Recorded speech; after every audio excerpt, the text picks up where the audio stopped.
The first car got booted right around halftime of the neighborhood barbecue, and I still remember the sound the guy made when he saw it. Not anger at first, confusion. Pure, helpless confusion, like his brain couldn't process how the rules he spent years defending had somehow turned around and bitten him in the ass. By the time the ninth car got locked down, people were yelling into phones. One woman was crying beside a Lexus SUV, and our HOA president looked like a man realizing, in real time, that power only works when everybody agrees to pretend you have it. The funny part is, none of this started because of parking. It started because one man got addicted to control. Back then, I lived in a subdivision outside Asheville, North Carolina, the kind of neighborhood developers advertise with words like peaceful, family-oriented, and upscale community living. Translation: beige houses, identical mailboxes, tiny strips of decorative grass nobody actually enjoyed mowing, and an HOA that treated every cracked flower pot like a federal offense. I'd moved there after my divorce because, honestly, I wanted quiet. My ex-wife got the house in Charlotte. I got a decent settlement and a strong desire to not hear another human being argue about granite countertops ever again. For a while, it was fine. My next-door neighbor, Diane, used to bring over banana bread every Sunday morning. Across the street was a retired firefighter named Lou who spent most afternoons washing the same red pickup truck like it was a museum artifact. Kids rode bikes through the cul-de-sac, people waved when they walked their dogs, and for about 6 months, the HOA barely existed outside the occasional email reminding us not to leave trash bins out overnight. Then came Russell Kane. Russell wasn't technically new to the neighborhood, but after he got elected HOA president, it was like somebody flipped a switch inside him. Before that, he was just another middle-aged guy grilling burgers in cargo shorts. Afterward, he started walking around with a clipboard. I'm serious. Every evening around 6, he'd patrol the neighborhood like some kind of suburban park ranger, stopping to photograph lawns, measuring the distance of parked tires from curbs, checking mailbox paint colors like the FBI had assigned him a decorative crimes unit. At first, people joked about it. Better hide your azaleas, Lou once muttered when Russell walked by. But eventually the jokes stopped because the fines started showing up. $50 for garbage cans visible from the street. $75 for basketball hoops left near the curb overnight. One family got cited because their holiday wreath was apparently too large for seasonal compliance. And parking. Parking was Russell's favorite thing in the world. According to HOA policy, no vehicle could remain parked along community curbs for more than 30 minutes unless it was inside a designated visitor zone. Didn't matter if it was Christmas, a birthday party, or someone unloading groceries after surgery. Russell enforced that rule like his life depended on it. My younger brother Caleb found that out the hard way. He drove up from Atlanta one December for dinner, parked outside my townhouse because my driveway was full, and came inside carrying a stupidly expensive cheesecake he wouldn't stop talking about. We hadn't even finished eating before there was a knock at the door. I opened it and found Russell standing there in a fleece vest holding a violation notice. Not kidding. He actually smiled while handing it to me. Just doing my job, Ethan, he said. I looked down at the paper. $150 parking violation. I laughed because I genuinely thought he was joking. You're serious? Rules are rules. Caleb leaned around the corner from the dining room. Wait, you're fining me for parking outside during Christmas dinner? Russell shrugged. If we make exceptions for one resident, everyone expects special treatment. There are moments where somebody tells you exactly who they are, and you miss it because they say it calmly. That was one of them. After he left, Caleb looked at me and said, Dude, your neighborhood president acts like a mall cop who got cheated on. I shouldn't have laughed as hard as I did, but honestly, that line carried me for months. The problem was Russell didn't just annoy people. He embarrassed them. Diane got fined because her daughter's minivan stuck slightly over the approved curb line while unloading medical equipment for Diane's husband after knee surgery. Didn't matter. $220 towing fee. The Mendozes across the street received a violation because a delivery van sat outside their home for 42 minutes during a furniture installation. 42 minutes. And every time somebody complained, Russell gave the same speech. If the rules don't apply equally, the community falls apart. That sentence became his religion. The strange thing was, the rules only seemed sacred when regular residents broke them. Every 3 months, the HOA board hosted these social mixers at the clubhouse. Cheap wine, grocery store cheese trays, awkward conversations about property values, the usual suburban hostage situation. And every single time, the curb outside the clubhouse filled with cars for hours. Nobody got fined. Nobody got warned. Nobody got photographed. Russell's own black Mercedes would sit there all afternoon like it had diplomatic immunity. The first time I noticed it, I ignored it. Second time, I got curious. By the third event, something about it started bothering me deeper than it probably should have. See, before real estate consulting, before my divorce, before any of that, I spent almost 9 years working municipal code enforcement for Buncombe County. Most people hear that and think parking tickets and overgrown grass, but the job teaches you something important. Power doesn't come from confidence. It comes from paperwork, jurisdiction, technicalities, tiny lines buried in documents nobody reads. And Russell clearly had never met someone who actually understood how those systems worked. So during the fourth HOA mixer, while everybody else drank Chardonnay under string lights behind the clubhouse, I stayed home and sat on my porch with a legal pad. I wrote down every plate number parked along the curb, every arrival time, every vehicle location. Then I went inside and pulled up county property maps. And that's when I found it. One tiny notation buried in the original subdivision survey from 1987. The curb directly bordering my property line wasn't HOA-controlled common space at all. It was privately owned land. Mine. And suddenly, for the first time in over a year, I smiled. I must have stared at that survey map for an hour straight, maybe longer. Not because it was complicated, honestly the language was dry enough to sedate a horse, but because I kept waiting for the catch. There's always a catch with things like that. Some forgotten amendment, some hidden clause buried under 30 years of legal sludge that turns your perfect little discovery into absolutely nothing. But there wasn't. The original developer had divided the neighborhood in a weird way back in the late 80s. Most of the curbs fell under HOA-maintained common property, but a narrow strip along the east side of Briar Creek Lane had remained attached to the individual lots themselves. Probably some tax assessment trick at the time. Nobody noticed because for decades nobody cared. Then Russell came along and started acting like Emperor of Asphalt. I printed the county records the next morning and drove down to the assessor's office just to verify it in person. The woman behind the counter, an older clerk named Marcia with reading glasses hanging off a chain around her neck, looked through the documents for maybe 30 seconds before nodding. "Yep," she said, tapping the survey line with her pen. "That curb belongs to your parcel. And the HOA has no enforcement authority there." She gave me a little smile, the kind government employees give when they know drama is about to happen somewhere else. Not unless you sign something giving it to them. I hadn't. Driving home, I kept thinking about all the tickets, all the towing fees, all the smug little speeches Russell had given over the years about fairness and accountability. The more I thought about it, the more I realized the money wasn't even the worst part. It was the humiliation. The way he'd weaponized rules to make people feel small. And maybe this says something bad about me, I don't know. But once I realized I could legally flip the entire thing back on him, I stopped thinking about whether I should. I started thinking about timing. Now here's the part people online always misunderstand when they hear this story. They imagine I snapped one day and went full supervillain overnight. That's not what happened. This took weeks. Careful weeks. Because if you're going to teach somebody a lesson through bureaucracy, you better know the bureaucracy better than they do. First thing I did was contact the city about vehicle immobilization permits. In North Carolina, private property owners can legally boot unauthorized vehicles under specific conditions, but there are rules. Signs have to meet size requirements. Fees have to be clearly posted. Permits have to be active and visible. You can't just slap a boot on somebody's car because you're annoyed. I knew all that from my old county job, but I wanted everything airtight. The woman on the phone asked, "Commercial property or residential?" "Residential." There was this pause. "You expecting a problem?" I looked out my kitchen window and saw Russell across the street taking pictures of somebody's garbage bins with his phone. "Something like that," I said. "The permit cost me $110. Worth every penny." Then came the signs. Legally, they had to be visible from all entry angles, so I installed 3 of them along the curb. Bright reflective lettering. Unauthorized vehicles subject to immobilization. Removal fee, $200. Lou nearly choked laughing when he saw them. "Oh my God," he wheezed from my driveway. "You're actually doing it." "Doing what?"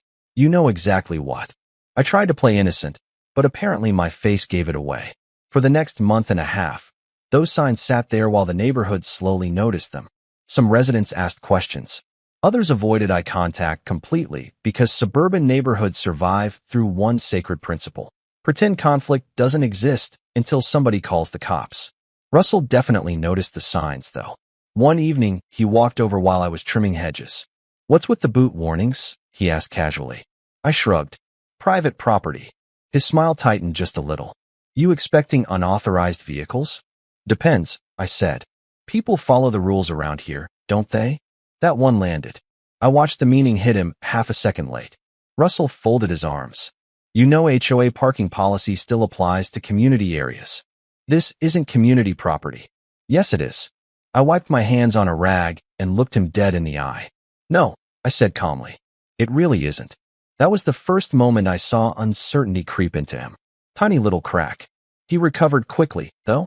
"Well," he muttered, "I'll have legal review it." "Please do." Then he walked away pretending not to be bothered. But the next morning I caught him standing near the curb taking photos of the survey markers. 2 days after that, somebody from the HOA left a notice on my mailbox claiming the signs were visually disruptive to community aesthetics. I framed that letter. No joke. It's still in my garage somewhere. The board's fall social was scheduled for mid-October, a Sunday afternoon thing with catered barbecue and live acoustic music behind the clubhouse. Russell loved those events because they made him feel important. He'd walk around shaking hands like a small-town mayor, while people drank wine from plastic cups pretending the HOA wasn't siphoning half the landscaping budget into mystery, administrative expenses. By then, more residents were openly irritated with him than he realized. There'd been rumors for months about missing reserve funds, delayed maintenance invoices, selective enforcement. But nobody wanted to challenge him directly because Russell had built this atmosphere where disagreeing with the HOA meant becoming the HOA's next target. That's how petty authority works. It trains communities into silence. The morning of the event, I woke up weirdly calm. That surprised me. I thought I'd feel nervous or guilty or maybe childish, but mostly I just felt finished, like something overdue was finally arriving. At around 11:30, catering vans started pulling into the clubhouse lot. By noon, guests were arriving steadily. Families, board members, friends from neighboring subdivisions. And right on schedule, the curb beside my property started filling up. First an Audi, then a white Lexus SUV, then Russell's Mercedes. I sat on my porch with iced tea and watched the whole thing happen exactly the way I knew it would. By 1:15, there were 9 vehicles lined along my curb beneath 3 giant warning signs nobody had bothered reading because powerful people almost never think rules are aimed at them. Lou wandered over carrying a lawn chair. "You really gonna wait the full time?" "Oh yeah." This is the most entertainment this neighborhood's had since the Jenkins divorce. We sat there like 2 old men watching weather roll in. At one point Diane walked past us toward the clubhouse and quietly asked, "You sure this won't backfire?" I thought about that for a second. "Maybe," I admitted. "But honestly, I think letting people like Russell go unchecked backfires worse." She nodded slowly and kept walking. Around 2:30, I made the call. The immobilization company arrived in an unmarked white truck 20 minutes later. 2 guys got out wearing orange safety vests, checked my permit paperwork, then started attaching boots one vehicle at a time. Clank, click, clank, click. The sound echoed beautifully down the curb. The first person noticed around 3 o'clock. A guy in golf clothes stepped out of the clubhouse holding a beer, saw the bright orange boot on his BMW, and literally stopped walking mid-sentence. "What the hell is that?" One by one, people started pouring outside. Confusion turned into outrage almost instantly. "You can't do this. Whose truck is that? Call the HOA. This has to be illegal." And then Russell appeared. I will give him credit for one thing. He tried very hard to maintain composure at first. He marched toward me across the grass, jaw tight, phone already in hand. "What exactly do you think you're doing?" he snapped. I stood up slowly from my porch chair. "Enforcing parking policy." His face went red immediately. "This is HOA property." I handed him a copy of the county survey map. "No," I said. "It isn't." He looked down at the paperwork, then back at the curb, then at the signs he'd apparently ignored for 6 straight weeks. And for the first time since I'd known him, Russell Kane looked scared. Everything after that happened fast, but somehow also slow, The way disasters do when everybody realizes at the same time that nobody's in control anymore. Russell grabbed his phone immediately. "I'm calling the city," he barked. "Go ahead." One of the immobilization guys leaned against the truck completely unbothered, sipping gas station coffee like this was just another Tuesday. Meanwhile, the crowd outside the clubhouse kept growing larger by the minute. People who'd spent the last 3 years silently nodding along with Russell's speeches were suddenly discovering that rules felt very different when they were aimed in the opposite direction. The guy with the BMW kept pacing in circles. "I was only parked there an hour." I looked at him and shrugged slightly. Rules are rules. Lou nearly fell out of his lawn chair laughing. Russell shot me this look that honestly would have killed a weaker man on the spot. The city enforcement officer arrived maybe 25 minutes later, a younger guy named Travis I actually recognized from county training seminars years earlier. He stepped out of his vehicle already looking exhausted. "What seems to be the issue?" Russell practically sprinted toward him. "This homeowner illegally immobilized multiple vehicles during a community event." Travis glanced at the boots, then at my permit paperwork, then at the signage posted along the curb. "You the property owner?" he asked me. "Yep." He nodded once. "Permit's valid." Russell blinked. "Excuse me." Travis pointed toward the survey documents. "This curb falls under private parcel designation. Immobilization authorization appears compliant." There was this beautiful silence after that. Not quiet exactly. People were still muttering in the background, but emotionally, it was silence. The kind that happens when somebody's certainty collapses in public. Russell's voice got sharper. "That's impossible. The HOA governs this entire subdivision." "No, sir," Travis replied calmly. "Your HOA governs HOA property." And there it was. The line. The one thing Russell had spent years pretending didn't matter. Boundaries. Actual legal boundaries. The BMW owner immediately started arguing about the fee. $200? That's insane. One of the boot technicians shrugged. "Payments on the signs, sir." But nobody reads those signs. I couldn't help it. I laughed. Not loudly. Just enough. Russell turned toward me again. "You planned this." "Of course I planned it." "You deliberately targeted board members." "No," I said. "I enforced the rule equally. That's what you always taught us." That one hit hard. I saw several residents nearby physically look away, trying not to smile. Then came the phone call to Russell's attorney. That part's my favorite. He stepped off to the side near the clubhouse entrance, talking loudly enough for everyone to hear pieces of it. "No, they booted all of them." "Yes, I checked." "Well, can't we challenge the permit?" "What do you mean valid jurisdiction?" His tone kept changing every 30 seconds, moving from confidence to irritation to something dangerously close to panic. At one point, he looked over at me while listening silently, and I already knew exactly what his lawyer was telling him. "You're not winning this." The call lasted maybe 7 minutes total. When he hung up, he looked 10 years older.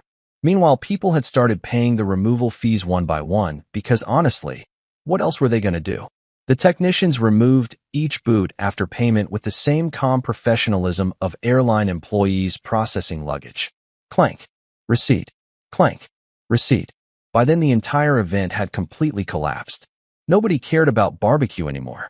The acoustic guitarist had quietly packed his equipment and disappeared sometime during the second argument near the Lexus.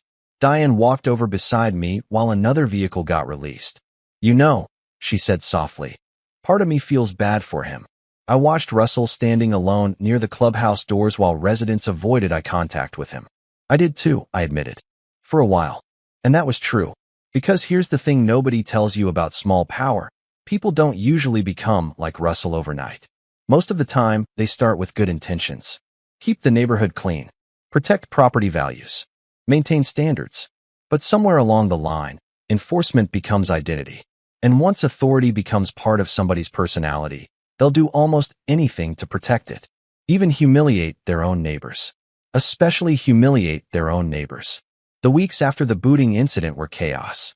Neighborhood Facebook groups exploded first. Half the residents called me petty and vindictive.